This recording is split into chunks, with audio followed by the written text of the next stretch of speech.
Hey, hey, hey. What's up, Facebook family and friends? And hello and shout out to everyone that may be watching me over on the YouTube channel, honey. Hey, girl, hey. What's up? Happy Monday, happy Monday, happy Monday. As you come into the broadcast, please say, hey, girl, hey. Let me know that you're out there.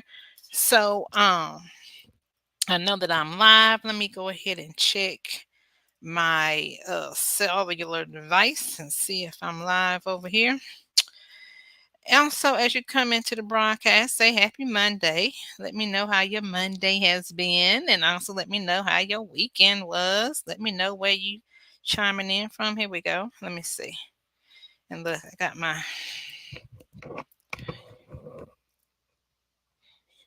okay. All right, so look like I am live over on YouTube. So that is good. If you have not subscribed to my YouTube channel, definitely go over to YouTube at Money Management Matters. It's scrolling across the bottom of the screen. Subscribe to the channel, honey. Hit that notification bell so you know when I'm going live. And also give me a thumbs up. Give me the thumbs up, honey. Let me know that you love it. Let me know that you like it. Let me know that you want more of it. All righty, and look, I'm going over here to the book and see if we are smoking on the book because the book been acting up now. Let me see. The book have been acting up. Yep, look like I am live on the book, so I'm gonna go ahead and share. Y'all share the video out, honey. Share the video out with your family and your friends, honey. Let them know that Lisa Stringer Bailey is on the book, and it's another Monday night for Monday Money Motivation. So I'm going to share with my group page, which is Manage Your Money, Ma'am. Manage Your Money, Ma'am. In that private group is where I share a little bit more of in-depth financial information. I share some videos that I also listen to from other financial gurus, and I most recently been sharing a lot of investing type of information and knowledge because I'm starting to invest in the stock market, honey, getting that bag up, and I want you all to learn and get that bag up as well. So come on through if you want to be a part of Manage Your Money, Ma'am. And you have to answer the questions now. It's a couple of questions in there. You have to answer the questions, and if you answer them satisfactorily, I will let you in the group because this group is for those who's trying to get at the bag, okay? Trying to get that money right, trying to get that financial security and get that financial future all the way together. And so I don't want no foolishness over there, okay? We ain't about the foolishness, okay? So anyway, happy Monday, happy Monday, happy Monday. Now, if you don't know, if you have not been following me, I am actually in the middle of a 20-day going live Storytime Summer Series where I am giving you stories, a little story time about my financial journey from young adulthood up until now, kind of giving you a little sneak peek, a little tea on what I had to go through to get to my financial favor that I have now. So shout out, hey Grace Ann, sweetie, how you doing? Thank you for joining. Hey lady, hey, how you doing this evening? So my Storytime Summer Series is just some short little stories that I've been trying to tell about different areas of my financial journey that I learned from, the mistakes that I made, and I'm just trying to give a testimony, right, and trying to help you all, any other woman along her journey to get to a better financial place. So tonight, I want to talk about family. I want to talk about family. And when I say family, I'm talking about your birth parents or maybe a guardian or a grandmother, a grandfather, mama, daddy, cousin, them, sister, brother, just that family that maybe you responsible financially for, or that family that should have been responsible for you as a young person. But just as I was thinking back on what I wanted to talk about tonight, as I'm doing these story times, honey, I'm thinking back and it's bringing up a lot of memories. And it's kind of like the same process I went through when I wrote my first book. I have three books now. My first book was a book collaboration called You Have No Idea the Hell I've Been Through. That was my very first book, and I just wrote one chapter. And in that book, I had to really go back in time, go back in my memories, and it brought up a lot of emotions and a lot of things that I may have forgotten or suppressed. And now that I'm doing this Storytime series, I'm going through that same thing. I'm going through a lot of memory, going back deep into my memory bank and thinking about things, the financial things that I had went through. And it's very emotional because having money issues, or stressing about money, or living paycheck to paycheck, or not knowing how you're going to pay all your bills. It's a very stressful situation, right? It's very disheartening, and sometimes it can take you into these emotions that you just don't understand. Hey, BG, how you doing? Good evening, lady. Thank you for joining. So, as I was thinking back, I wanted to talk tonight about family. The title I gave it was Family is Everything. You hear that old cliche, family is everything until it's not. Until it's not. And I think a lot of y'all can agree if y'all really think back to your family dynamic. A lot of African American families is a little bit of dysfunction. Okay. It's not really the typical mother, father, children in the household. A lot of times it was either a grandmother and grandchildren. A lot of that still happens now, but I think back in the early 70s and 80s, it was a little bit more prevalent where, families, you had to do the best you could. A lot of times young ladies got pregnant at young age, teenage pregnancies, and they weren't ready for children, right? As a teenager, you're still a child yourself, so they're not quite mature enough to take care of children. So the grandmother wound up taking the children and the grandchildren and raising them. I'm doing well. I'm doing wonderful, blessed and highly favored, girl. I can't even complain tonight. Praise God. Praise God. So my family dynamic was kind of like that. I was born to a teenage mom, and as a baby, my mother could not, you know, care for me as she would have wanted to because she was a teenager. So, you have to make some hard decisions when you're a teenager. A lot of times women will put their children up for adoption. A lot of times they abort the child, or they have to leave it with a family member. So that's what happened to me. And for a long time I didn't understand it because I'm a child. I didn't understand how a mother could leave their child, or why did I have a grandmother and I didn't have a mother. And then at the same time, I grew up in a community where it was mostly Caucasians, and the Caucasian community always seemed like, okay, this is the quote, air quotes means seem like, we don't really know as children or as teenagers, seemed like they had it all together. They had the mama, they had the daddy, they had the better life, they had more money, they had more opportunities, and all that kind of thing. So I always felt like as a child that something was wrong. Why did I not have a mother and a father, right? Why was I living with my grandmother? And another thing that I have found over the years is that our culture, the African American culture, don't talk about these things, which is one of the main reasons we're in the financial situations we are in, because we don't communicate about our finances with our family. Okay. So no one communicated to me, no one talked to me about why I didn't have a mother or a father, or why I was living with my grandmother.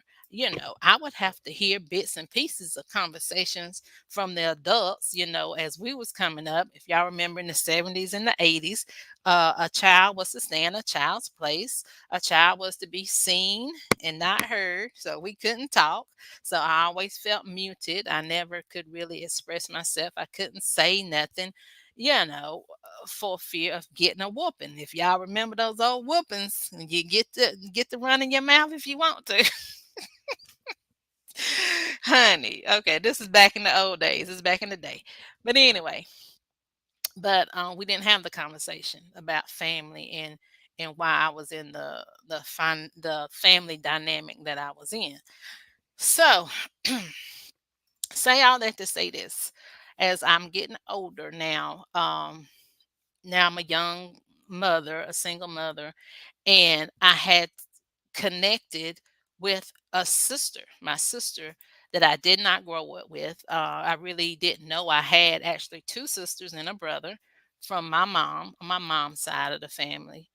And I didn't know this until later on in life, till I was an adult. So um, when I connected with my sister, she too, me and her started talking, became friends, started having a sister relationship, and it was very good for me. It was good for me because I never had that. I mean, I had my cousin them. Now, don't get me wrong, I did have my cousins growing up. That was like my brothers and my sisters, and that was our family dynamic. But getting to know my sister was a totally different thing for me. It was kind of like God brought a angel to me, someone that I could relate to, someone that I can finally say, I got a sister. I was just so happy at that time. And my sister showed me a lot financially.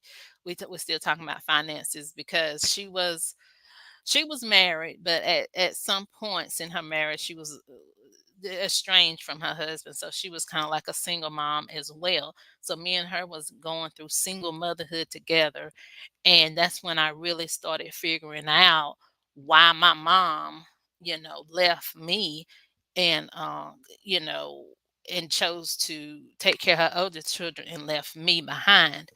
But it's all about that single motherhood because she just did not feel financially ready, nor emotionally or um, what's the word for it, mature enough to take care of a baby.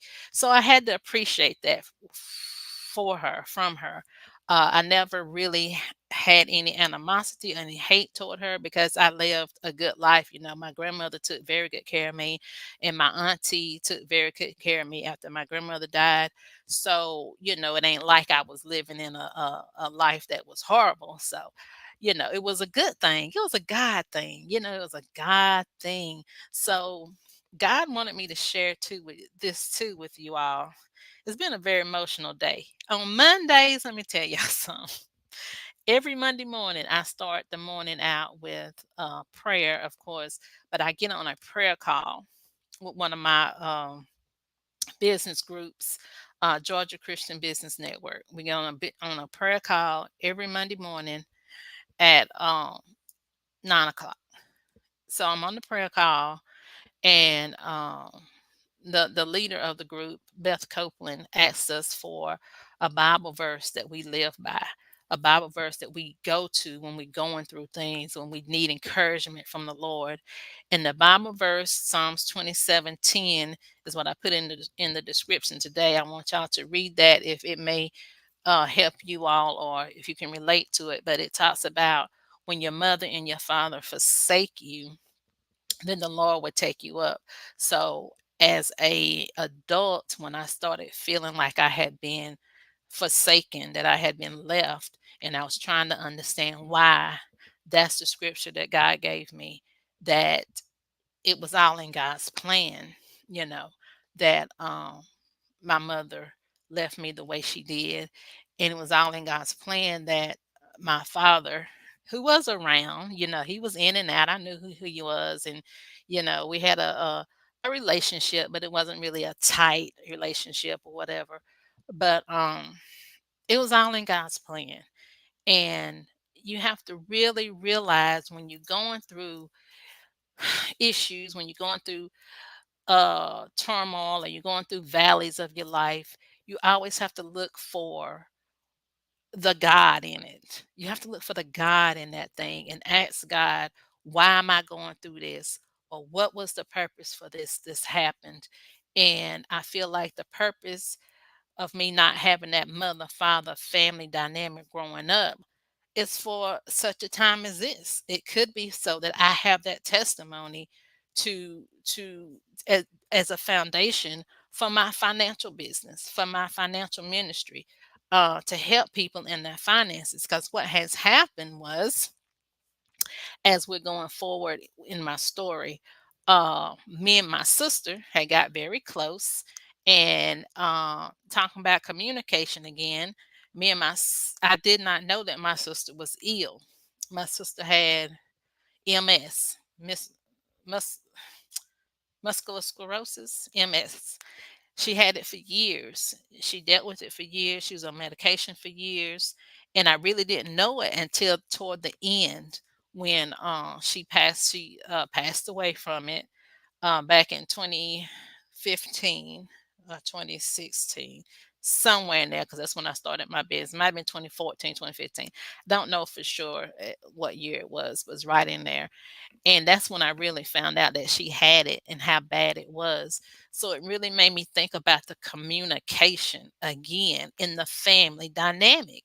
We have to really get comfortable, make it a priority, understand how important it is to communicate with your family on your medical issues, your financial issues, your insurance situation. Because when my sister passed away, my father passed away only 2 months after.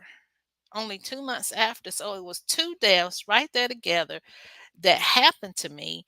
And I had to really think about, why is it that I did not know that my sister had MS? Again, my sister and I did not connect with each other to adulthood. So that could be one of the reasons why. And we was just so happy to have each other that I guess she didn't want to tell me about, the illness that she had.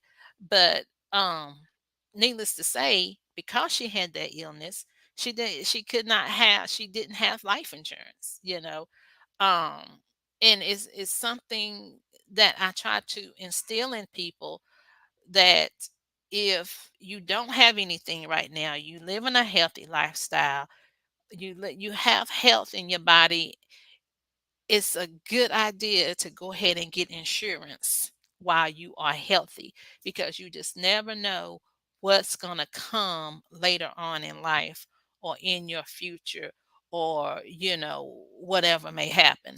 And another reason why we need to discuss family issues and medical issues is because a lot of times that stuff is hereditary. It's hereditary. So we want to make sure we communicate that to our family, so that people, our children, future generations, can get themselves checked out. They can go to the doctor, have early detection, like with breast cancer. They always say early detection is the key to surviving it. So if your family had a history of it, then you would be more amped, or more considerate to get yourself checked, right? Does that make sense? So the family dynamic is very important, to have communication, open communication about what's going on in your family, financially and medically. So having my sister die at such a young age, and me and her had only been connected maybe, gosh, 10 years, maybe 10 years before she passed away. And that's a short period of time. It might have been less than 10 years. It might have been about 8, but it's a really short period of time for, two sisters that should have had a lifetime together. And we only had a short period of time together. But that's the lesson I wanted to share with you all tonight is just, whatever your family dynamic is, whatever, however you grew up with your family, with your mother, without your mother, you know, make it a point to find out,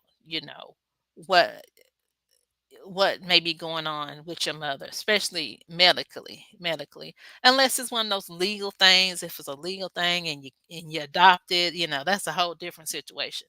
But if there's no legalities involved and you just want to know, I would reach out, start communicating, talk about your feelings. If you feel like you need to know, not only for medical reasons, but for your heart and your spirit, because you feeling empty inside because you know that you have a family member out there that you don't know nothing about, or you might have some kind of connection that you want to feel, a void that you need to feel. That could be it. You know, be very vocal about it.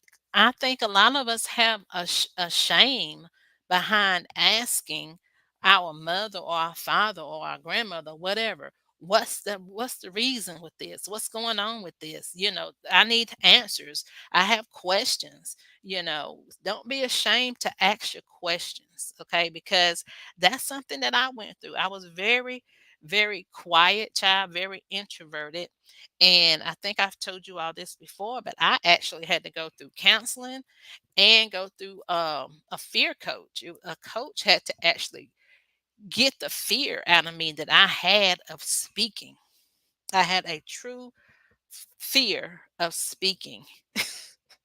And you wouldn't know it now, but it was only God and her together. Us three, we was working on it, and God showed me in, was it First Timothy, that God did not give us the spirit of fear.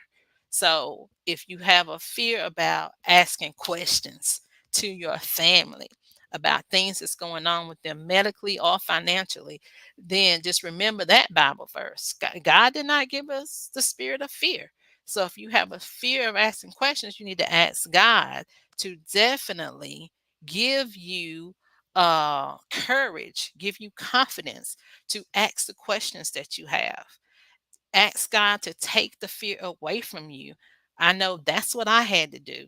And that's how I got to where I can speak more boldly now and give this testimony, because ain't no way without the help of the Lord would I be giving this testimony today. Hey, Cassandra, how you doing? Thank you for joining. Thank you for joining. Yeah, wow, girl, it's a big wow. So, and I know you're a minister, and I know you do some coaching and all that type of deal, honey. That fear ain't no joke, and it is a very real emotion that we have to do some work.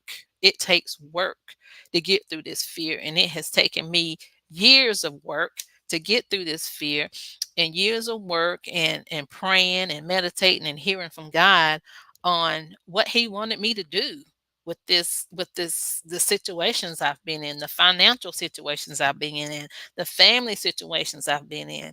And I truly believe that the things that I've gone through, the testimonies that I've been giving you all, is the reason that I went through it is for such a time as this, for right now, for this season, for people, for us, for women, for Black women in particular, to get their their financial, emotional lives, feelings in order. A lot of times, some of the financial turmoils that we go through, some of the financial money mistakes that we make, is rooted from our past, right? From what we've gone through, from hearing negative things about money in our upbringing, feeling that, you know, we we wasn't worthy of having money, and now that we have it, we don't know how to manage it because we in such a hurry to show off the fact that now we got money, instead of doing it in a handling or managing money in a way that's profitable, or or or stable for now as well as in the future, so that we have something we can, what they call it, change that how they say, break the chains, break the I'm trying to think of, what am I trying to say, when the curses, they call it curses, the generational curses. They say break the generational curses with this generation. So it's going to take some work. It's going to take some intentionality to do it, because on the other hand, because some of our people are still living in that I want it now, that microwave world, that in the next 20 years or so, that the black community will be one of the poorest community compared to other races. So it's something to really think about, if you're trying to change, if you're trying to make a change in your family dynamic, if you want your children and your children's children, your grandchildren, to be in a better financial position than we are or that we were, then we got to make some changes now. And we got to, and if it starts with the emotions, if it starts with the feelings that we have, then that's where we have to start. A lot of the financial programs that I've been through, and that I'm actually starting a financial program myself, it's going to start with the mindset. It's going to start with your emotions. It's going to start with your feelings. It's going to start with your why. Why do you spend the money the way you spend money? Why do you feel like you can't save a portion of your money? Why do you not have a life insurance policy for every member of your family, right? Why is it you feel like you have to waste money on rent when you could purchase a home and have real estate that you can pass down to your children?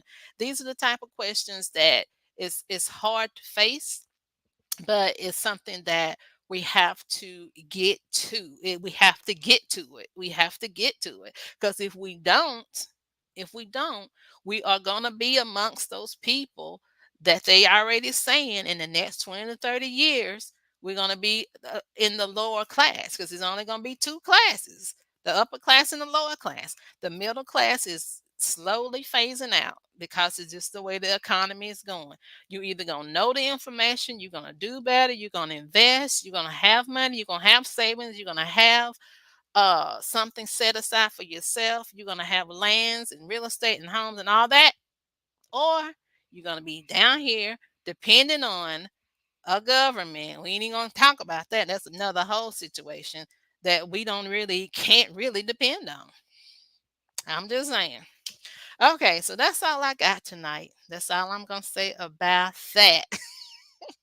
Absolutely. Thank you so much. Thank you so much. So that was my story time summer series for tonight. That was day 15. So I got 15 days I've been going live. If you have not seen any of those videos, honey, you want to go back and check some of them out, go on over to YouTube at Money Management Matters. Subscribe to the channel. Go ahead and binge watch all of them if you want to, honey. I got a couple of cute little stories on there about my financial journey with some lessons in there as well. And subscribe to the channel. Hit that hashtag replay. If you check it out, I got 5 more days, because I was going to do 20 days. Supposed to be in 20 days straight, honey, but I had to skip a few days. Honey. Anyway, y'all forgive me for that, but I got 5 more days. So I'm going to do 5 days. The rest of this week, prayerfully, I will be back online, and I'm going to give you another story, another few stories about my financial journey. And this is all leading up to a new program that I am starting.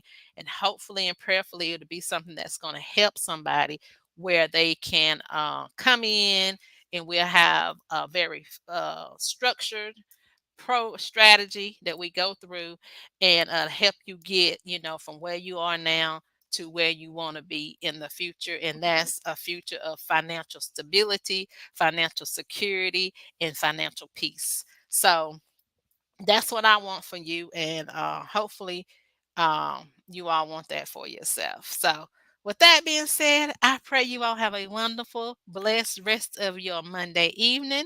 In God's will, I will see you all again on tomorrow. All right. Good night.